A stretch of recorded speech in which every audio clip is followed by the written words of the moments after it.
kembali lagi bersama kita di podcast Hima Persa. Nah, podcast kali ini kita bakal mengulik mengenai mitos atau fakta. Nah, tema kali ini kita yaitu The truth behind health. menguak mitos, menebar edukasi.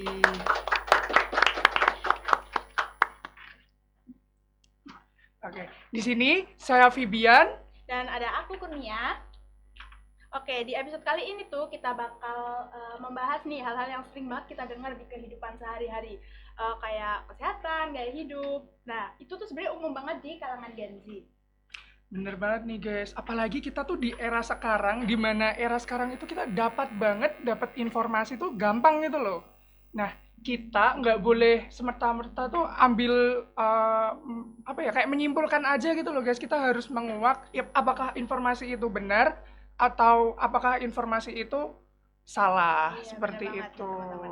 Oke, selain kita berdua di sini hari ini, kita ditemani nih oleh narasumber yang tentunya cocok banget nih sama topik-topik yang akan kita bawain hari ini. Oke, langsung aja teman-teman. Ini kita bersama Dr. Aim. Oke, Ya, halo. selamat sore, halo. Halo. Ya, Gimana nih dok hari ini kabarnya? alhamdulillah baik, Sehat baik, ya, Dok, ya? sehat, Aman. sehat. Tadi perjalanan aman ya dok ya? Aman, aman. Oke, siap. Oke nih dok, boleh nih dok diperkenalkan Kenalkan ke diri. teman-teman kita nih. Seputar Dok Aim.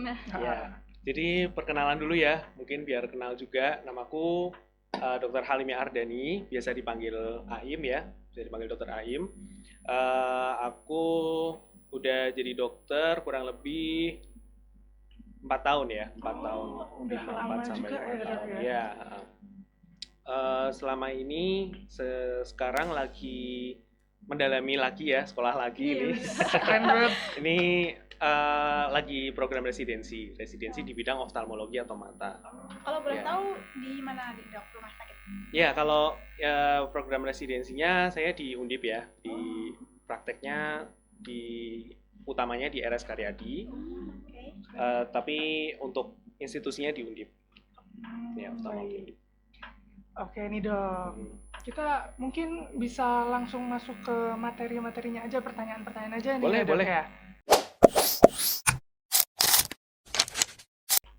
Oke nih, di pertanyaan yang pertama itu ada, apakah orang jenius itu bisa tidur 4 jam sehari dan tetap oke nih badannya? Menurut dokter Itu gimana gimana nih? sih dok dengan statement kayak gitu dok? Ini yang diidam-idamkan ya. Iya betul banget. Jadi Karena kita bisa- tuh sering banget begadang dok, jadi Iya. kayak pengen tahu aja gitu. Jadi kadang orang dengan anggapan orang jenius itu bisa tidurnya 4 jam. Nah, sebenarnya yang menarik di sini yang kita perlu tahu bahwa kebutuhan tidur orang itu beda-beda. Yang untuk secara ilmiah atau evidence base ya, kita tahu standar tidur, kamu tahu nggak berapa 8 jam. minimal? Ya, kalau secara penelitian atau evidence base ya, minimal itu 6 sampai 7 jam. Itu kebutuhan tidur. 6 sampai 7 jam rata-rata orang, ya. Itu rata-rata. Rata-rata dunia kan beda-beda ya. Iya, bener Jadi banget. semua orang tuh nggak bisa disamakan kebutuhan tidurnya. Tapi kalau jadi anggapan dengan orang jenius itu dia bisa harus tidurnya itu kurang dari itu ya, mungkin bisa sampai 4 jam, 3 jam, tapi performanya tetap bagus gitu. Yaitu kembali lagi ke Diri aktivitas masing-masing juga. Jangan terus kita mikir, saya ini yang menggelitik adalah dia ingin menunjukkan bahwa dia jenius, terus dia tidurnya sengaja 4 jam gitu. gitu. Iya. Nah, itu yang nggak boleh ya. Jadi memaksakan diri untuk tidurnya tuh hanya 4 jam karena tergantung aktivitas sehari-hari juga. Dan sebetulnya banyak juga penelitian yang justru tidur kurang dari rekomendasi tadi itu menurunkan banyak fungsi kognitif atau fungsi kerja otak kita justru. Fokusnya kurang, ketajaman mengambil keputusan atau judgement-nya kurang, konsentrasi dan kemampuan dia dalam melakukan aktivitas makros aktivitas yang butuh detail kecil itu jadi kurang. Nah, itu yang nggak boleh sepelekan gitu. Jadi jangan terus kita merasa jenius atau orang itu merasa jenius, Tidurnya dia jadi- bisa Ditandai begadang dengan atau itu ya? bisa Oh. bisa tidurnya kurang dari itu gitu. mitos ya berarti ya, Dok. Ya, Nggak mitos bener kalau saya tuh. bilang. Nah, tuh teman-teman jadi dengerin, nggak boleh mengambil keputusan itu kayak gitu aja, teman. Tidur itu 4 jam itu bukan menandakan kita itu jenius atau Iya, enggaknya, bener. bener kan ya? Tidur cukup itu lebih baik berarti ya dok ya? Iya. Ya, betul. betul. Oke. Tapi kalau terkait aturan atau strategi tidurnya mungkin itu bisa diatur. Ada mungkin kita perlu pendapat yang lebih ahli dari neuropsikiatri ya. Iya, bener. Oke. Gitu. Nah, tadi kan udah dijelasin tuh kayak gitu. Kalau gimana ya? Di pertanyaan yang selanjutnya, kalau kita langsung menuju pertanyaan selanjutnya aman aja berarti Boleh, ya? Dok? boleh.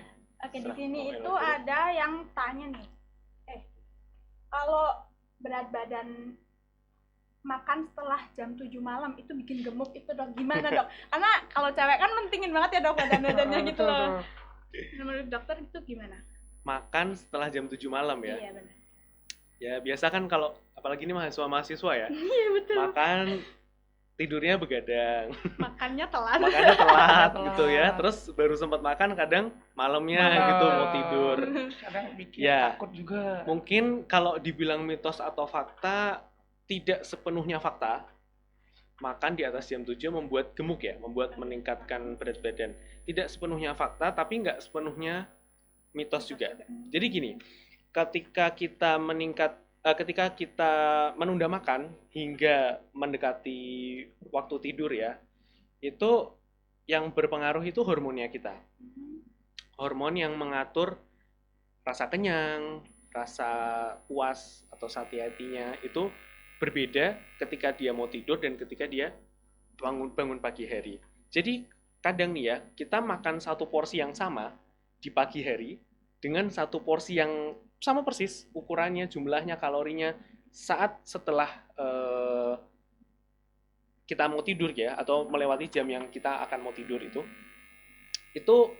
akan terasa lebih kenyang ketika pagi hari. Perutnya Bisa lebih kencang seperti gitu itu, ya. Karena hormon-hormon yang terlibat di situ berbeda dinamikanya. Karena terpengaruhi sirkadian juga ya, irama sirkadian kita juga. Jadi perasaan kenyangnya itu nggak muncul kalau malam. Oh, jadi lapar. Jadi kayak terus merasanya masih lapar. Padahal dengan porsi yang sama kalau dimakan di pagi hari Itu bisa aja bikin itu kenyang. kenyang. Ya nggak? Iya benar Iya, benar. benar. Ngerasa nggak? Ngerasa banget sih. Sering kayak Sering gitu. banget Jadi, ini sebenarnya. kadang kita mikirnya kayak dia tidur aja lah gitu. Nah, itu kadang kalau emang dia masih lapar dan dibikin tidur ya udah selesai. Kan karena sebenarnya kecukupan atau makan porsinya itu ya udah masuk Udah masuk. ukuran yang sama. Tapi ketika kita akhirnya terus jadi makan lagi, nambah lagi. Terus kalau malam kira-kira aktivitasnya apa sih? Nggak ada aktivitas. Nggak ada ya? Tidur. Habis itu bener. apa? Tidur kan? Ah, Atau kalau paling nugas atau itu juga apalah. duduk-duduk aja. Duduk-duduk aja, bener. Nah, karena kalau di pagi hari kita cenderung aktivitasnya tinggi dengan asupan kalori yang masuk dengan diimbangi kalori keluar dengan aktivitasnya yang bisa seimbang, sebetulnya nggak akan nambah berat badan. Oh. Tapi ketika kita masukin kalorinya berlebih dan aktivitasnya Aktivitasnya juga kurang. turun, apalagi di malam hari, kalorinya masuk semua nih, aktivitasnya turun. Jadi kan surplus ya, surplus kalori itu yang membuat dia jadi gemuk. gitu. Jadi malamnya makan banyak, atau parahnya lagi kalau pagi siangnya nggak makan banyak nih, kan lemes nih kita jadi nggak aktivitas juga.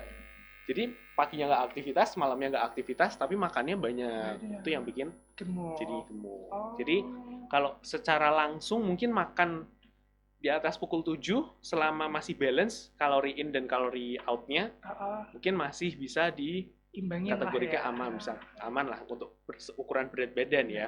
Tapi kalau secara balance hormon mungkin lebih baiknya tidak gitu.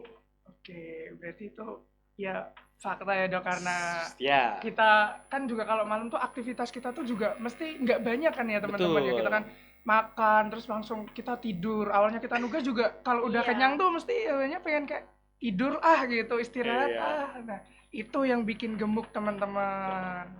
Tapi aku mau tanya nih dok, kalau kan kita tuh sering nugas ya, iya. kalau kita kayak mikir gitu terus kayak perutnya kayak lapar gitu. Nah, itu tuh tips and triknya tuh biar kayak kita nggak makan nasi di jam segitu gitu. Nah, Iya, tuh. mungkin untuk tipsnya ya, sebenarnya kita bisa memodifikasi apa yang kita makan. Kalau yang saya ini ya, maksudnya sering pelajari dan saya lihat dari saran-saran dietitian juga. Pertama, makan yang tinggi serat, tinggi protein. Itu membantu kenyang lebih cepat. Jadi jangan yang kalorinya atau mungkin gulanya ya, karena kan kalau malam kan seringnya yang praktis manis atau Betul. sesuai nafsu atau Nafsu. keinginan kita gitu ya. Itu jangan yang terlalu dense atau terlalu tinggi kalori, tapi ukuran volumenya kecil. Contohnya apa sih? Kayak buah gitu ya. Dok? Ini yang dihindari maksudnya. Oh, yang Oh, Jadi dibilang yang kayak kayak- gorengan. ya gitu. gorengan kan Nasi goreng. seberapa sih? Makan satu gorengan kenyang nggak? Enggak. Ya. Pengen Padahal itu kalorinya terus. tinggi banget itu. Iya, bener. Itu gorengan minyak dengan apalagi yang digoreng apa tuh deep fried ya, itu kalorinya tinggi Tinggi banget. banget ya. Atau ini muffin atau kue-kue yang kecil-kecil. Oh ya, yang manis banget. Ya, Cookies-cookisan gitu berarti. itu sangat tinggi kalori dan dense kalori banget. Jadi itu nggak bikin kenyang juga, tapi kalorinya tinggi banget. Itu dihindari. Jadi kalau mau cemil-cemil atau yang selingan waktu nugas malam, itu sarankan yang tinggi serat, tinggi protein, sayur, buah pun dipilih jangan yang terlalu tinggi kalori ya. Misal yang ya seratnya mungkin tinggi ya. Kalau mau pisang itu sebenarnya kalorinya tinggi, tapi ya terus seratnya juga ada juga. Ya mungkin bisa dipilih yang buah naga, itu tinggi banget. Melon itu kalorinya. aman berarti ya? Melon sebenarnya termasuk tinggi Oh, kalori tinggi juga. sekali, ya. Cuman ya kalau dibanding daripada milih melon dan milih kue gitu ya, ya melon aja. Udah melon aja gitu Ya, ya, lebih baik gitu. gitu ya. Dok, ya. Tapi kalau melon kan Gitu. manis ada, terus kayak Ya. kenyang sih kadang. Gitu. Ya, boleh. Aman boleh. aja. Ya tergantung itu tadi porsi Oh. rekomendasinya juga. Terus jangan itu tuh apa tuh yang hits Dubai Chewy. Oh. Ya, itu sangat tidak disarankan malam Malam 5 biji gitu ya kamu Ah. Mas. itu pagi-paginya langsung kayak Ya, food Fresh coma. juga tuh buat anak. Koma itu. Tapi dijamin tidurnya nyenyak sih itu. iya karena kenyang, tapi kan kalau kita tuh sering nih lapar itu nggak bisa tidur, kekenyangan juga nggak bisa tidur, itu tuh Iya. gimana itu harusnya dok? Aku sering banget Ya. kayak gitu loh. Kalau ngomongin tidur, ini lagi sih harus ada balance aktivitas Oh, sehari-harinya betul, iya, juga ya. Jadi mungkin diambangi dengan olahraga juga. Tuh teman-teman, kalau malam jangan makan martabak sama kue Bandung ya teman-teman ya. Pilih makanan yang lebih sehat untuk malamnya. Boleh sih, sorry, disclaimer ya. Boleh. Boleh ya dok. Boleh, malahan ya? tapi sesuai aja. Ah ya, porsinya dipotong. Menggelitik perut Gitu. aja berarti. Boleh, boleh. Cuman keri-keri doang gitu buat kita. Betul. Oke, mungkin bisa lanjut ke pertanyaan berikutnya Boleh. ya nih dok. Oke, kalau mandi malam bikin Hmm. rematik itu bener gak sih dok? Kita kan banyak banget aktivitas nih siangnya sampai malam, mungkin kita sampai rumah tuh kayak udah badannya lengket, kotor, pengen mandi biar bersih, enak. Itu gimana sih dok? Bener gak sih bakal nyebabin rematik? Rematik. Oke. Ini kalau ngomongin soal rematik, mungkin yang paling populer di masyarakat ini ya antara rheumatoid arthritis atau osteoartritis mungkin ya. Ini mungkin kita samakan persepsi dulu ya. Mungkin yang dianggap masyarakat umum rematik itu nyeri-nyeri sendi, Nyeri-nyeri Iya, sendi betul-betul. yang sering. badannya sakit-sakit Iya. semua. Nah, itu lebih cenderung pada yang rheumatoid arthritis ya atau RA. Rheumatoid arthritis itu penyakit autoimun ya. Itu disebabkan karena imunitas kita sendiri yang Kurang kuat, lemah ya. bukan lemah, justru dia terlalu kuat. Oh. Terlalu kuat yang sampai dia bahkan menyerang Diri sendiri. organ-organ kita sendiri, termasuk di persendian-persendian itu. Nah, itu kondisi autoimun dan tidak disebabkan dari faktor-faktor seperti mandi atau makan makanan yang tertentu yang terus jadi membuat dia autoimun, itu enggak. Autoimun itu memang kondisi imunitas kita yang Terlalu tinggi. ya yang memang sifatnya dia kayak gitu untuk menyerang organ kita sendiri. Jadi kalau ditanya tadi kan statementnya mandi Mandi malam malam. membuat Rematik Rematik. apa Rematik. tidak ya penyakit? itu enggak. Enggak ya, mitos berarti Mitos. ya. Oh. Cuman gini, mungkin kalau dari orang awam ngerasanya dia setelah mandi yang dingin-dingin gitu ya, Heeh. terus jadi sakit-sakit nih Iya, badannya. betul. Nah, ada poin penting ya, kalau orang sakit rheumatoid arthritis atau sakit rematik itu, dia sensitif terhadap perubahan suhu. Nah, ketika dia emang awalnya udah punya sakit rematik atau sakit rheumatoid arthritis ya, atau penyakit autoimun lain yang menyerang sendi-sendi ya, atau kulit gitu, dia akan sensitif dengan perubahan suhu terhadap eh, tubuhnya dia dari luar ke tubuhnya dia. Jadi ketika dia mandi air dingin atau mandi malam hari, itu kan ada tambah kerasa suhunya lebih dingin, lebih dingin, terus lebih dia ngerasa seger. kedinginan. Terus, nah ketika orang yang punya penyakit-penyakit autoimun tadi, tambah sakit dia, tambah muncul rasa nyeri di sendi-sendinya. Jadi orang yang memang punya rheumatoid arthritis itu bisa perberat atau nyerinya bisa timbul atau bisa kambuh ya istilahnya ketika dia mandi air dingin atau mandi malam hari gitu. Jadi mungkin disclaimer-nya di situ ya, bukan mandi malamnya yang menyebabkan rematik, tapi orang yang sakit rematik bisa diperberat, bisa terpicu karena mandi malam itu. Betul, tadi ya dok ya. Iya. Nah itu guys, aman tapi janganlah kalau bisa ya dok ya, nanti kan bisa sakit-sakit yang lain ya, entah demam atau apa gitu ya. Soalnya kan banyak tuh dok tipe orang yang kayak habis dari luar rumah tuh nggak bisa kalau langsung tidur gitu Langsung loh, tidur. harus bersih-bersih Harus dulu gitu bersih loh. gitu. Iya. Ya sebenarnya nggak masalah sih selama dia nggak punya sakit autoimun yang Autoimun. memperberat untuk mandi air dingin ya. Sebenarnya nggak ada masalah kok, mandi-mandi aja silahkan Aman aja. guys, aman nih. Berarti agak digarisbawahi untuk orang yang autoimun itu Betul. Jangan hindarilah ya dok. Dihindari. Oke. Atau sebenarnya kalau mau konsultasi lebih baik karena kan kadang derajat sakitnya dia beda-beda tiap orang. Iya, kadang orang nggak ngerasain sakit tapi Betul. ternyata terjangkit gitu Iya, ya. Autoimun terjangkit. bisa juga. Oke, langsung kita lanjut aja ya dok ke pertanyaan Iya, berikutnya. boleh. Ini nih untuk cewek-cewek banget nih dok. Apakah nih minum air es atau air dingin pas haid itu bikin haid kita nggak lancar? Itu benar nggak sih dok? Ya mungkin kalau biasanya kalau orang haid kan pinginnya minumnya yang Iya, yang seger-seger hangat. gitu. Oh, yang dingin malah Kayak pinginnya. tergantung orang sih dok berarti. Ya kalau saya dan orang-orang yang saya tahu gitu ya di lingkungan saya malah kadang sukanya yang Hangat-hangat. hangat-hangat Buat gitu. ngeredain nyerinya itu Iya, mungkin dok ya. heeh. Tapi kalau dikatakan statementnya adalah minum dingin atau minum es membuat gak lancar gitu ya atau gangguan haidnya itu mitos ya. Itu mitos. Jadi gini, sebenarnya orang yang sakit, orang yang sedang periode haid atau menstruasi, dia kan kontraksi ya di rahimnya kan kontraksi. Itu meluruhkan dinding rahimnya itu kontraksinya itu membuat nyeri. Jadi kontraksi yang dia berusaha meluruhkan dindingnya itu yang membuat nyeri.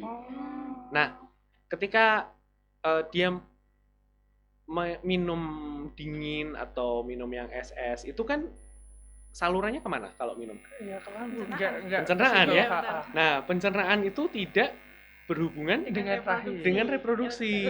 Itu yang perlu kita garis bawahi dulu bahwa ya apa yang kita masukkan ke pencernaan tidak berhubungan secara pipanya aja tuh nggak nyambung. Beda. Pipanya aja tuh beda gitu. Jadi dan sesuatu yang dingin yang masuk ke lambung kita akan dinetralisir atau suhunya akan berusaha disamakan dengan suhu tubuh kita.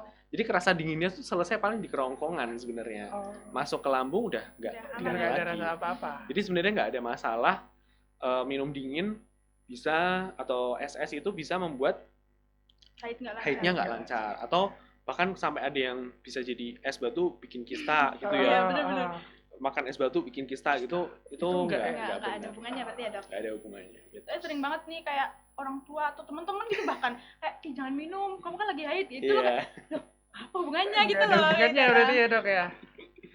Iya. Oke, berarti itu cuman sugesti aja ya dok berarti ya. Bisa jadi. Cuma memang gini, kalau emang sedang haid, emang lebih baik dengan air yang hangat karena dia tadi kan kontraksi ya. Kontraksi itu ada vasokonstriksinya juga. Vasokonstriksi itu pengacilan pembuluh darah. Ketika ada yang hangat, mungkin kan sering suka mungkin yang cewek-cewek ini nggak ngerasa kalau dikasih dikompres pad air hangat gitu mungkin ya, gel pad atau botol yang diisi air hangat apa itu istilahnya apa ya itu ya heat pad ya heat pad pad. itu kan ngerasa mungkin berkurang ya kontraksinya ya atau nyerinya gitu karena memang itu membantu untuk mengurangi nyeri headnya gitu. Gitu. Nah, minum-minum air hangat juga kadang secara sugesti sedikit menurunkan nyerinya atau membantu nyeri gitu. Berarti itu mitos guys, semuanya guys. itu mitos. Jadi aman aja ya kalau mau Aman minum aja. air es. Aman Minum aja. aja. Aku Cuman sering memang- banget kayak dibilangin, mending minum yang hangat-hangat. Emang tapi kan aku pengennya yang dingin gitu loh. Jadi kan tergantung orangnya. bingung gitu. kita. Cuman sugesti guys. Nah, ini kan ada pertanyaan terakhir nih, Dok. Oke. Tentang ini tuh rame banget, kayak aku sering baca di TikTok gitu ya, Dok. Kayak Mhm. misal kita di kosan itu suka banget barang rapi sampai bener nggak bisa nih kegeser dikit itu loh, Dok. Nah, orang-orang langsung kayak, kamu kena OCD ya kayak gitu. Itu sebenarnya bener nggak sih, Dok? OCD tuh bisa dijelasin gitu ya, Dok? OCD kan. Iya. Ya, mungkin itu caranya dia ngayam-ngayam ya. Maksudnya menenangkan diri bahwa aku tuh ternyata mengidap OCD gitu. Mungkin ini ya, kalau mau nyambungin ke OCD. OCD itu kompleks atau rumit. Dia itu kondisi psikis yang memang nggak normal ya kalau kita ngomongin OCD-nya gitu. Tapi yang perlu kita garis bawahi, OCD itu dia itu nggak nyaman dengan ke-OCD-annya. Oh, ngerasa nggak nyaman. Dia nggak nyaman. OCD itu memang obsessive compulsive disorder ya. Beda dengan, jadi ada dua, ada OCD, obsessive compulsive disorder, dan obsessive personality OPCD ya, personality disordernya. Nah, ketika ngomongin OCD, ketika ngomongin soal OCD itu perilaku kompulsif itu artinya perhatiannya itu ya, obsesif kompulsif, perhatiannya tertahan di situ dan berulang-ulang. Nah, ketika dia sudah melakukan itu pun, itu dia nggak nyaman dengan apa yang dia lakukan. Ya. Kalau sekarang, misal ada teman yang tadi suka ngebenerin barang, terus menata biar rapi gitu. Ketika dia sudah merapihkan, dia rasanya gimana? Berarti dia merasa tetap nggak Iya, kalau happy gitu ya? orang yang OCD itu bahkan dia tetap masih nggak ngerasa nyaman setelah melakukan perilaku kompulsifnya itu. Dia akan selalu merasa resah, dia nggak ngerasa ini tuh tuntas atau ini selesai Masih gitu. belum lah ya, belum pas sama gitu. keinginannya dia ya. Betul. Jadi nggak semua yang merasa harus rapi, harus ini harus sebelahnya di perfect, sini, gitu. ini harus diurutin, mungkin Warnanya warnanya sama, atau ukurannya gitu ya. gitu. Itu nggak semuanya bisa dikatakan OCD. Dan OCD itu harus didiagnosis oleh orang yang ahlinya, dengan ahli psikiater ya mungkin, atau mungkin psikolog juga bisa ada yang mendeteksi itu gitu.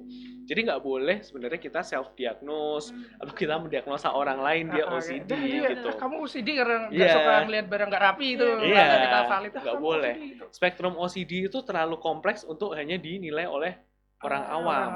Jadi emang harus penilaian yang ahli di bidangnya. Orang expert lah ya. Tapi sebenarnya kalau mau kalau agak menggelitik juga itu, ada orang yang mungkin karena dia nggak tahu juga ya, dia self diagnose OCD, dan dia ngerasa bangga dengan OCD-nya dia OCD-nya itu tadi. dia. Iya, Aku ada, keren ada. nih. iya, Gitu. aku OCD, aku tuh OCD gitu. Suka banget lihat barang nggak rapi, harus perfect gitu. Nah, itu selain mengganggu ya, selain annoying, itu juga menurunkan rasanya kurang simpatik gitu kalau ke orang-orang yang memang dia OCD beneran gitu. Karena seakan-akan itu kayak semua orang punya OCD, padahal itu nggak yang sesimpel kamu itu. alay gitu ya. Iya, Seakan-akan mengatakannya gitu. seakan-akan seperti menurunkan kepentingan maksudnya orang yang menurunkan merasa- bahwa urgensi OCD itu sendiri gitu.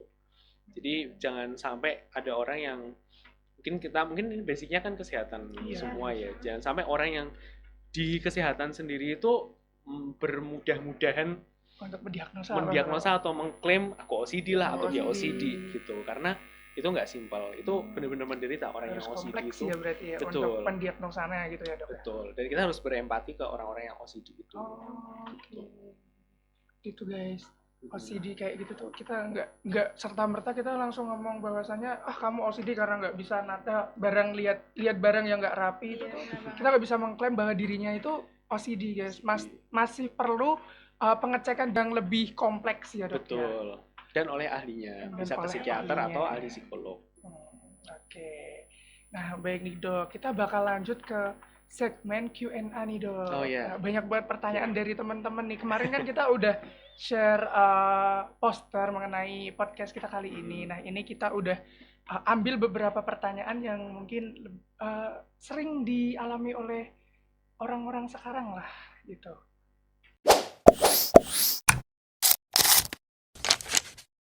Dari pertanyaan pertama itu ada, benar nggak sih dok, kata orang zaman dulu itu ketika dia jatuh terus luka, itu lukanya biarkan dibuka saja agar cepat kering. Apakah itu benar? Lukanya dibuka saja biar cepat kering. Mungkin kalau tergantung lukanya ya, tergantung jenis luka dan bagaimana penanganan dari luka yang tersebut sudah dialami alami. itu. Jadi gini, memang ada luka-luka yang cuman permukaannya aja nih. Misal kalau di kulit ya, dia cuman luka di permukaannya aja, entah sobek atau kulitnya mengelupas, tergesek, gores, luka bakar. Yang kalau secara superficial atau secara permukaannya aja mungkin masih bisa dengan dibiarkan, tergantung kedalamannya juga dan tergantung jenis lukanya ya. Tapi kalau termasuk yang luka tusuk, luka irisan dalam, sobekan dalam, itu kan perlu tindakan, perlu tindakan lanjut, perlu ditutup lukanya, entah bisa dengan jahit, bisa mungkin dengan plester yang perekat yang nempel itu. Jadi tidak semua luka itu dibiarkan terbuka. Terus yang kedua, pertama itu ya jenis lukanya dulu. Terus yang kedua, penanganan apa yang sudah dilakukan pasien yang udah mendapat pengobatan, karena luka itu kan sebenarnya jadi ini ya, jadi pusat infeksi betul ya. Dia biasanya kita ada kulit terus tiba-tiba kebuka, terus yang biasanya ketahan kuman-kuman itu langsung ke situ. Iya, langsung masuk, bisa nyebar lewat pembuluh darah, lewat daging gitu kan. Nah, ketika belum mendapat apapun, sebaiknya ditutup. Kalau emang dia sudah mendapatkan penanganan ya dari yang ahlinya, mungkin bisa udah dijahit atau udah dibersihkan dengan air yang steril, udah dikasih salep atau obat-obat antibiotik tertentu yang bisa diaplikasikan di situ. Nah, itu mungkin bisa dipertimbangkan untuk ditutup. Biar enggak kotor gitu ya. Atau bisa dibiarkan terbuka juga, tergantung lukanya sebenarnya. Intinya kalau ada luka yang memang bisa jadi pusat infeksi, itu sebaiknya dikonsultasikan ke dokter dulu. Nggak serta-merta harus dibuka terus gitu ya. Malah sebenarnya ya kalau ngomongin secara umum, lebih aman itu ditutup. Lebih aman biar nggak infeksi gitu ya. Jauh lebih aman kita menutup apapun lukanya yang kita nggak ngerti ya. Apapun lukanya yang nggak ngerti itu kita tutup dulu. Biar nggak langsung kontak sama kotoran-kotoran gitu ya dok ya. Sambil kita coba konsultasi, cari pertolongan gitu. Baru nanti ke depannya kalau sudah ada penanganan, sudah ada wound healing atau penyembuhan luka, itu bisa kita pertimbangkan dibuka atau tutupnya. Betul. Untuk pembuka luka kayak gitu tuh tergantung case lukanya gitu. Betul, ya. Nggak semua luka itu dibuka atau ditutup juga ya. Betul. Dan kalau bisa emang oleh dokter ya atau tenaga medis yang memang sudah terlatih. Udah paham lah ya. Betul. Ya. Oke, ada pertanyaan selanjutnya. Boleh. Oke, nih dok, kan sekarang tuh banyak orang yang kayak nugas sampai larut malam. Terus minum kayak kopi-kopian, begadang kan sambil nugas, terus nggak taunya ternyata dirinya tuh kayak punya penyakit yang bisa membuat fatal gitu loh dok. Kayak banyak orang bilang jadi penyakit angin duduk lah kayak gitu. Itu tuh gimana sih dok? Maksudnya itu penyakitnya tuh gimana dan apa gitu kok bisa terjadi, dan itu bisa terjadi pada kita atau hanya orang-orang tua aja? Kan banyak tuh orang, kalau zaman dulu kan kayak orang tua karena penyakitnya angin duduk, tapi sekarang tambah zaman sekarang tuh kok kayak aku tuh sering denger juga yang sejawat dengan kita tuh merasakan Angin duduk. angin duduk itu juga. Itu gimana sih, Dok? Ya, kalau ngomongin soal angin duduk itu kan bahasa awam ya. Itu kalau di bahasa medis seringnya itu kita sebutnya angina pectoris ya, atau sebenarnya itu termasuk kegawatan jantung kalau ngomongin angin duduk. Nah, terkait kegawatan jantung itu dia berarti ada sumbatan di pembuluh darah jantung yang menyebabkan aliran darah yang mensuplai energi atau suplai oksigen ke jantung itu terhambat atau tersumbat, ya, sehingga timbullah rasa nyeri. Nyerinya itu akibat sumbatan pembuluh darah tadi. Itu kalau ngomongin angin duduk secara ini ya, secara umum. Nah, penyakit-penyakit sumbatan di pembuluh darah bisa di jantung, bisa dimanapun gitu ya. Stroke itu kan juga termasuk sumbatan pembuluh darah. Itu lebih banyak disebabkan karena kondisi lifestyle-nya, Gaya hidupnya gaya ya hidup, berarti ya, Dok, betul. ya? Biasanya pasien-pasien yang punya darah tinggi, diabetes, terus memang ada riwayat kolesterolnya tinggi, itu sangat beresiko Untuk terjadi sumbatan sumbatan. pembuluh darah, betul. Nah, yang berbahaya ya, itu ketika ada sumbatan yang paling umum di jantung dan di otak. Nah, kalau yang di jantung itu tadi yang namanya angin Angin duduk, duduk. itu kalau di otak namanya stroke. Stroke. Ya. Nah, kalau terkait begadang, terkait apa, telat makan, mungkin yang tadi disebutin temennya Sama ya. temen. Nah, kalau begadangnya sendiri memang terbukti dia itu resiko tinggi terhadap penyakit-penyakit kardiovaskuler. Orang yang sering begadang, sering tidurnya nggak teratur ya, tidur larut malam, bangun terlalu pagi. Terus sirkadiannya nggak teratur ya, atau mungkin tidurnya di siang hari atau di pagi hari gitu. Kebalikan dari Kebalikan normalnya orang gitu, gitu ya. lah ya, Dok, ya. Itu resiko tinggi terhadap penyakit kardiovaskuler. Jadi sumbatan itu bisa terjadi. Nah, memang trennya kayaknya beberapa tahun belakangan ini tuh yang awal itu kan memang betul, itu awalnya hanya orang-orang tua. Orang tua biasanya kan Bener. orang-orang tua tuh, Dok. Karena lifestyle mereka bertahun-tahun tertimbun baru kerasanya waktu tua. Iya, benar. Gitu ya. Nah, trennya itu beberapa tahun terakhir sering beralih ke yang muda. Karena lifestyle-nya terakumulasi juga sama sebenarnya. Cuman akumulasinya nggak kayak orang tua yang dulu ya. Orang tua yang dulu kan bertahun-tahun baru tempatnya lama. Lah, orang-orang kita, orang-orang seperti kita Sekarang masih yang muda-muda, umur-umur yang masih muda itu akumulasinya lebih cepat. Itu tadi dipengaruhi juga sama gaya hidup. Ya, bayangin aja coba makanan-makanan yang sekarang viral itu itu kalau nggak tinggi kalori, tinggi lemak. Betul.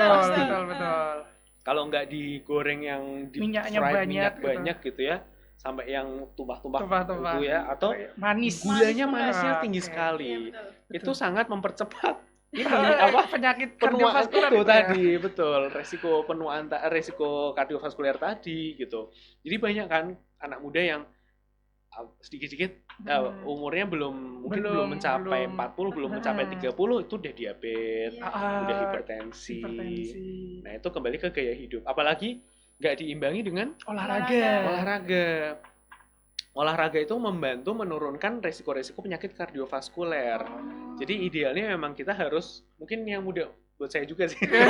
masih sama-sama muda di kita. Iya, buat kita semua ya. Ini harus paling nggak 3 kali lah seminggu. Itu 30 menit sampai 1 jam 3 kali seminggu. Itu membantu menurunkan resiko-resiko penyakit kardiovaskuler.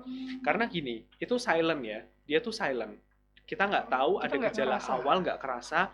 Bisa ketika dia menyumbat tiba-tiba pembuluh darah nggak lancar ke situ ya langsung kejadian, langsung bisa sakit. Kalau penanganannya cepat ya, misalkan dia langsung ngerasa nyeri dada. Dia angin duduk itu kan nggak selalu melulu nyeri dada.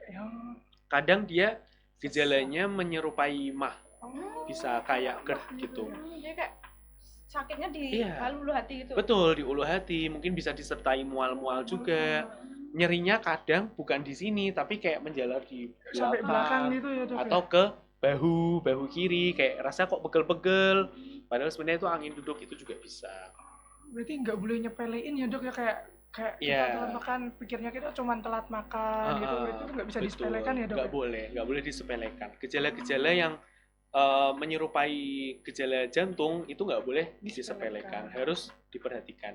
Ya walaupun 11-12 ya, kalau kita ngeliatin yang orang sakit GERD atau sakit lambung gitu, mungkin keluhannya sama. Dan kalau emang dia punya riwayat lambung sebelumnya, mungkin kita masih bisa agak hati-hati. hati-hati. Maksudnya agak aman lah. Ini mungkin belum tentu mungkin angin benar. duduk gitu. Tapi kalau buat yang baru pertama kali, baru nggak pernah ngerasain, tiba-tiba ngerasain seperti itu, di save-nya langsung dibawa ke IGD. dikonsulkan lah ya dok ya. Ke IGD, Langsung ke IGD aja Ke ya, IGD. makanya, dok. biar amannya dilihat. Apalagi kalau sampai pingsan, sampai penurunan kesadaran, itu orang yang nemenin di situ atau orang lain yang ada di situ harus langsung sigap bawa gitu. ke IGD. Betul. Oke. Tapi kalau tadi nyambung ke telat makan, itu nggak secara langsung membuat angin duduk angin duduk. gitu. Itu lebih ke gejala-gejala lambungnya nantinya. Gitu. Makanya emang harus diperiksa sama dokter sih untuk membedakan dia tuh sebenarnya beneran angin duduk atau hanya gejala-gejala lambung. Soalnya kan kalau anak muda tuh seringnya ngerasa kayak nyeri, sebenarnya nyeri di Iya. urat itu, tapi paling mah kayak gitu. Jadi Iya. dia minumnya obat kayak itu, obat mah gitu kayak. Obat mah.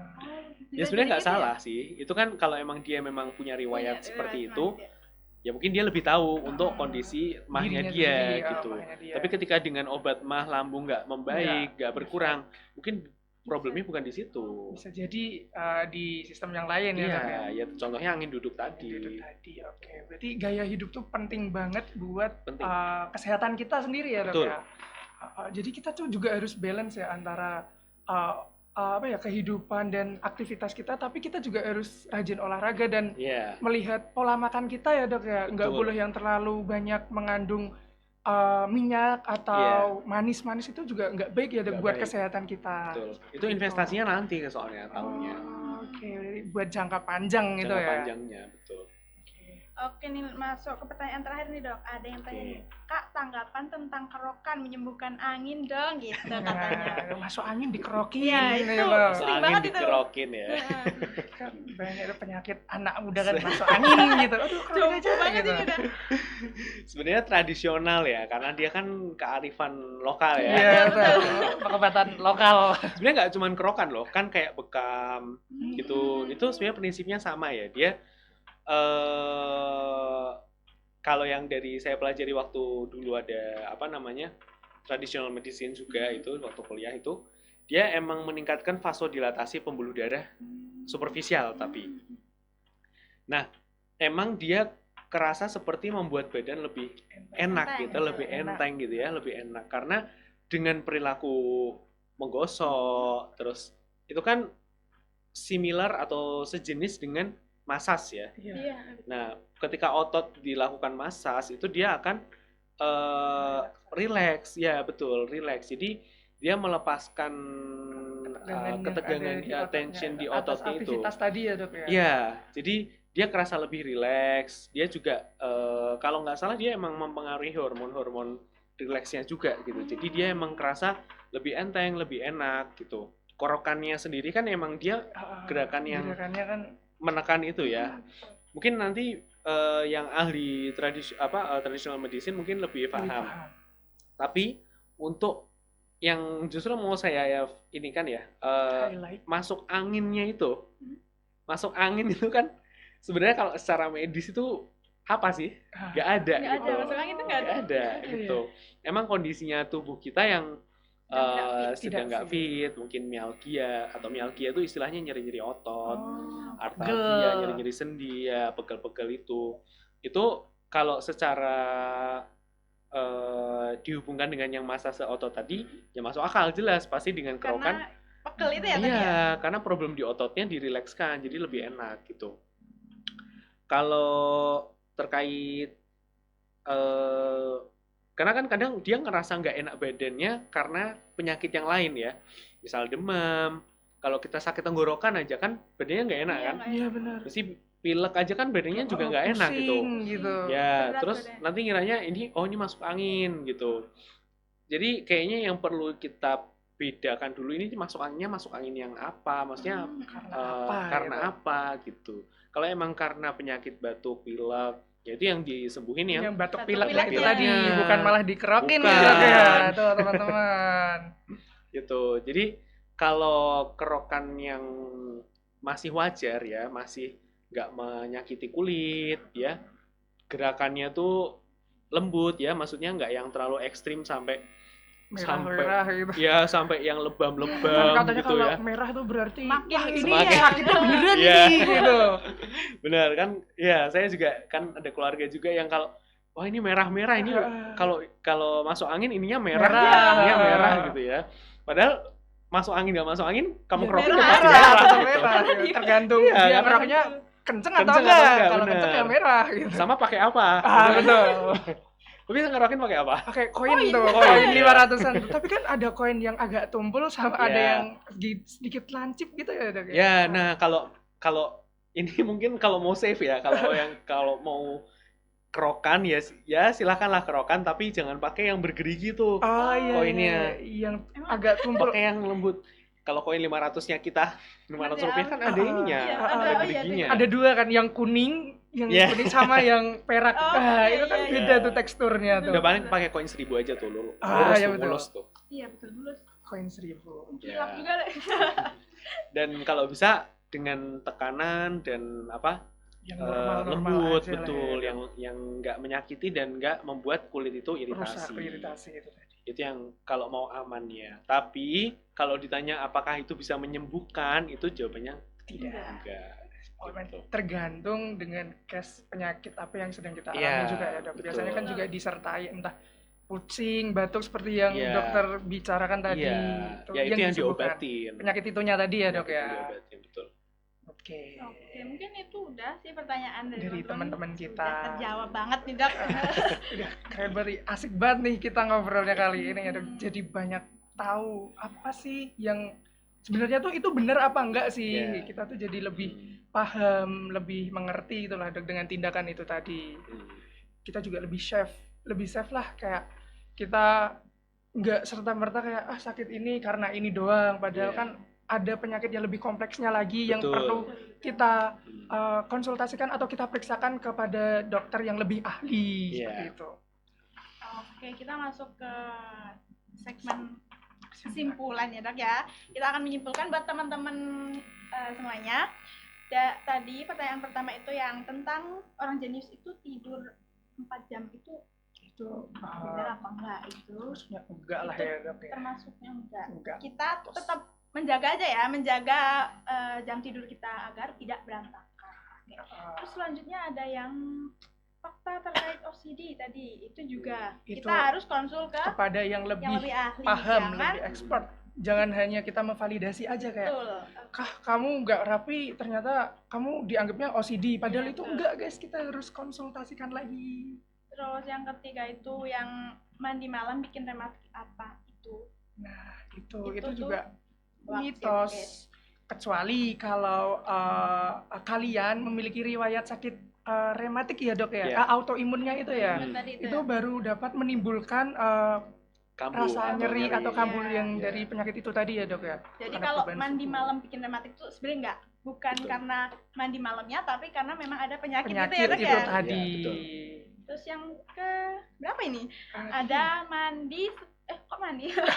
Makan setelah jam 7 malam itu pasti bikin gemuk. Itu juga enggak ya, guys? enggak, itu tergantung kita, guys. Kalau Ya, kita porsi makan makan porsinya cukup dan sesuai, enggak ya, Dok, enggak bakal Enggak. buat gendut ya, Dok. Tapi kalau bisa hindari Hindari. makanan yang Hindari makan. manis dan mengandung minyak yang terlalu banyak, itu Betul, betul. dapat meningkatkan resiko kita gendut ya, Dok ya. Iya. Karena kita kan kalau malam kurang aktivitas. Iya, betul. Jadi itu, guys, yang harus kita garis bawahi, kurangnya aktivitas itu Yang tadi bikin yang gemuk. ngebuat kita tambah gemuk. Iya, betul banget. Untuk yang Nah, cewek-cewek ini harus Nah. banyak didengerin nih. Minum air dingin pas haid itu aman, guys, karena itu tuh nggak Ah, ada nggak hubungannya ada ya hubungannya. sama reproduksi kita gitu. Jadi aman Oh. aja kalau mau minum air es. Itu cuma sugesti ya, Dok, kalau kita Iya, kayak iya. sugesti aja. Dah aman tuh. Mungkin Itu yang penting buat kaum cewek kan sering banget, apalagi sampai marah-marah lah inilah itu kan. Oke, udah mungkin pesan dari kalau dari aku dulu ya. Kak Kurnia deh. Oke, dari aku ini jujur aku banyak gak taunya. Tapi setelah pembahasan tadi tuh aku jadi tahu ternyata yang bener ini, yang salah ini nih ternyata.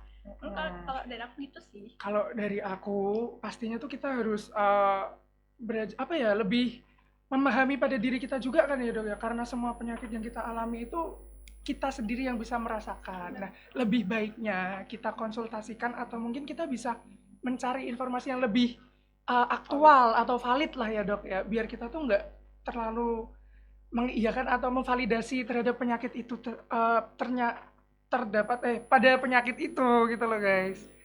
Jadi kita harus pinter-pinter mencari informasi dan berkonsultasi kepada orang yang lebih tepat. Oke, untuk dari Dokter Ain sendiri ini ada nggak pesan-pesan buat Buat teman-teman di rumah teman-teman nih? kita di rumah. Ya, mungkin kalau terkait mitos dan fakta ya, kalau orang kan udah terpatri di lingkungannya, Mindsetnya, di di keluarganya, gitu ya. di mungkin yang dia yakini dari kecil, mitosnya kayak gini, itu jangan terlalu ditelan mentah-mentah sih kalau menurutku ya. Tetap kita, apalagi kalau audiens yang udah kritis, sudah apalagi ada yang mahasiswa, harus kritis terhadap apa yang kalian Dapat informasi itu ya. Dan apa kalau misalkan kalian punya keyakinan kebiasaan yang dari dulu juga kalau bisa sih kritis dengan dibenarkan itu benar gak sih gitu. Betul, harus dicari informasi yang valid dan harus dicari evidence atau bukti-bukti ilmiahnya. Gitu. Apalagi kan kita teknologi sekarang maju ya Dok, Betul. cari informasi tuh gampang, nggak kayak zaman dulu tuh susah banget ya Dok. Gampang banget pakai apa sih AI juga. AI juga bisa. Lakukan riset dia ini Bener tolong nggak sih? dong risetin Nah, ini bisa ada kelihatan ini nggak, jurnalnya bener apa ilmiahnya. enggak juga ada Betul, pasti. ada gitu. Jadi Kita harus gampang pintar lah, lebih pintar. harus lebih pintar dari AI-nya. Betul. Jangan malah dibuain jadi bahan tugas kita juga nih AI, jangan-jangan nih sama teman-teman. Harus lebih bijak guys kita menggunakan AI juga guys. Itu sih, mungkin udah sampai penghujung acara nih Dok. Nggak kerasa banget nih, udah berapa menit aja kita Udah- tadi ya udah lumayan nih ngobrolin kita. semuanya. Udah hampir sejam ya kayaknya ya Dok ya.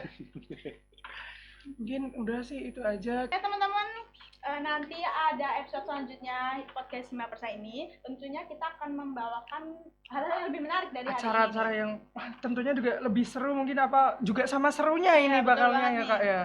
Oke, kalau gitu jangan lupa tungguin kita terus.